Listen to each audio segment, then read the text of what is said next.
여러분, 안녕하세요. 오늘 해설에서는 우리가 매일같이 걷고 버스 타고 다니는 이 도시가 도대체 언제부터 어떻게 지금의 모습을 갖추게 되었는지 아주 재미있게 파헤쳐 볼 겁니다.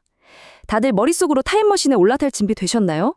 오늘 우리는 인류 역사상 가장 엄청난 발명품 중 하나인 자동차가 처음 등장했던 그때 그 시절로 돌아가 볼 거예요. 자동차가 단순히 빨리 달리는 기계 하나 발명된 수준이 아니라 우리가 사는 공간, 동네, 그리고 우리의 일상 전체를 어떻게 송두리째 바꿔 놓았는지 그 숨겨진 비밀을 싹 다 풀어보겠습니다. 자, 바로 시작해 볼까요? 본격적인 이야기에 앞서서 아주 끔찍한 상상 하나 해볼게요.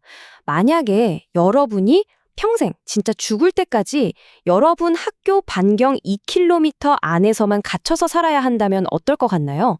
학교도 거기서 다녀야 하고, 나중에 어른이 돼서 직장도 그 안에서 구해야 하고, 친구들이랑 노는 것도 다 그 좁은 동네 안에서만 해결해야 한다면요? 생각만 해도 너무 답답하잖아요? 그런데 놀랍게도 자동차가 발명되기 전 과거 사람들의 삶이 진짜 딱 이랬습니다. 멀리 갈 수 있는 수단이 없으니까 내 모든 삶의 반경이 그냥 내 두 발로 걸어갈 수 있는 거리 안으로 완전히 제한되어 있었거든요. 과거랑 지금이 얼마나 다른지 한번 상상해 보세요. 자동차가 없던 시절에는 걷거나 기껏해야 말이나 마차 정도를 타야 했어요. 그러다 보니까 사람들이 일터에 가려면 공장 근처에 살아야만 했죠. 그래서 도시 중심부 아주 좁은 구역에 사람 사는 집, 매연 뽑는 공장, 그리고 상점들이 숨막힐 정도로 빽빽하게 다닥다닥 붙어 있어야만 했습니다. 그런데 자동차가 짠 하고 등장하면서 사람들은 드디어 완벽한 공간적 자유를 얻게 됩니다. 이제 굳이 공장역 복잡한 도심에 살 필요가 없어진 거예요. 넓고 공기 좋은 조용한 동네에 살면서 아침에 차를 타고 도시로 훌쩍 출근할 수 있게 된 거죠. 정말 엄청난 변화 아닌가요? 자, 그럼 첫 번째 포인트입니다. 자동차가 어떻게 복잡한 도시 밖으로 새로운 공간을 열어주는 마법을 부렸는지 그 과정인 교외 지역에 대해 살펴볼게요. 여기서 오늘 우리가 꼭 알아둬야 할 필수 레벨업 단어 하나 체크하고 넘어가겠습니다. 바로 교외, 영어로는 suburb라고 하는데요. 뜻은 아주 단순해요. 부모님들이 자동차를 타고 도시로 매일 출퇴근할 수 있게 되면서 굳이 땅값 비싼 도심 한가운데 살지 않고 도시 바깥쪽에 새롭게 만든 주거 동네를 말합니다. 자동차 덕분에 도심에서 좀 떨어져도 아무 문제가 없어진 거죠. 덕분에 훨씬 싸고 훨씬 쾌적한 곳에 우리 가족만의 멋진 보금자리를 마련할 수 있게 된 아주 고마운 공간입니다. 그럼 도대체 왜 수많은 사람들이 앞다투어 도시를 떠나서 이 교외로 이사 갔을까요? 이유는 아주 명확하고 매력적입니다. 첫째, 비싸고 숨막히는 도심에서 탈출할 수 있거든요.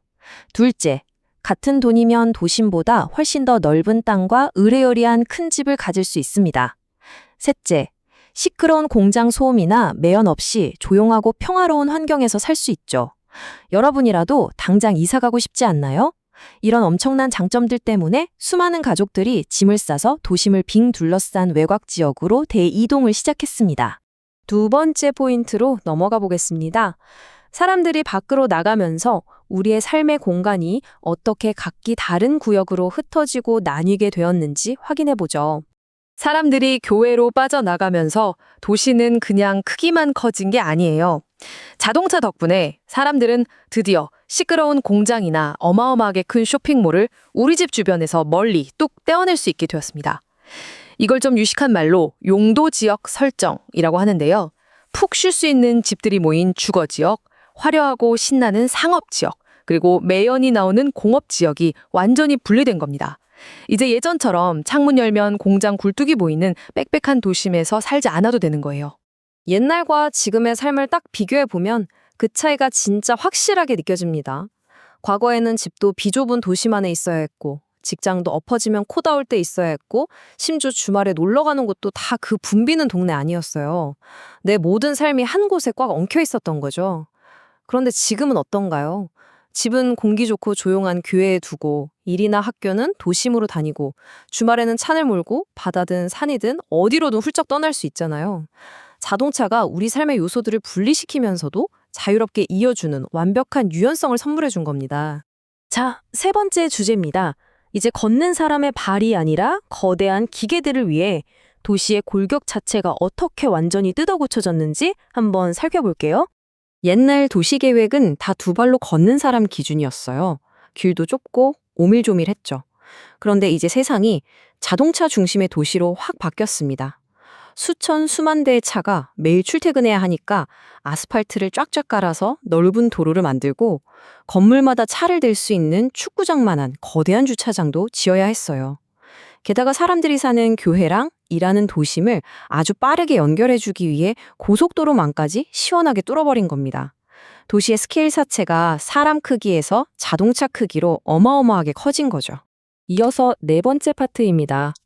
좁은 곳에 모여있던 사람들이 밖으로 분산되면서 이 넓어진 공간이 얼마나 대단한 경제적 기회를 만들어냈는지 알아볼게요. 자, 여기서 오늘 알아두면 진짜 유용한 두 번째 핵심 단어 등장합니다. 바로 분산화, 영어로는 decentralization입니다. 단어 길이가 길어서 좀 어려워 보이지만 진짜 별거 아니에요. 그냥 사람들이 콩나물시루 같은 도심에서 빠져나와서 외곽으로 넓게 흩어져서, 즉 분산되어서 사는 현상입니다. 흩어져 살아도 우리에겐 차가 있으니까 언제든 도시의 직장이나 인프라를 누릴 수 있잖아요. 자연 속의 조용한 집과 빵빵한 도시의 월급, 이 두 마리 토끼를 다 잡게 해준 게 바로 이 분산화입니다. 근데 이 분산화가 엄청난 나비 효과를 가져옵니다. 머릿속으로 한번 그려보세요. 1단계, 수많은 가족들이 넓은 마당을 꿈꾸며 교회로 이사를 갑니다. 그럼 허허벌판이던 곳에 사람들이 바글바글해지겠죠? 그럼 2단계, 당장 도로 깔아야 하죠. 아이들 학교 지어야 하죠. 병원에, 전기, 수도관까지 엄청난 기반 시설이 필요해집니다. 그럼 자연스럽게 3단계로 넘어갑니다. 이거 다 지으려면 건설업이 대박 나겠죠? 차 굴려야 하니 주유소 쫙 생기고 사람들 돈 쓸 거대한 쇼핑몰이 들어섭니다. 단순히 잠자는 동네 하나 옮긴 게 아니라 완전히 새로운 일자리와 거대한 경제 생태계가 빵 하고 터진 겁니다. 진짜 대단하죠? 자, 어느덧 마지막 파트네요. 자동차가 우리 현대 생활을 어떻게 완성시켰는지 싹 다 모아서 정리해 보겠습니다. 오늘 우리가 나눈 이야기를 딱 한 줄로 요약해 볼게요.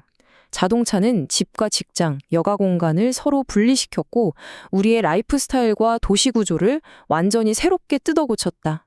맞습니다.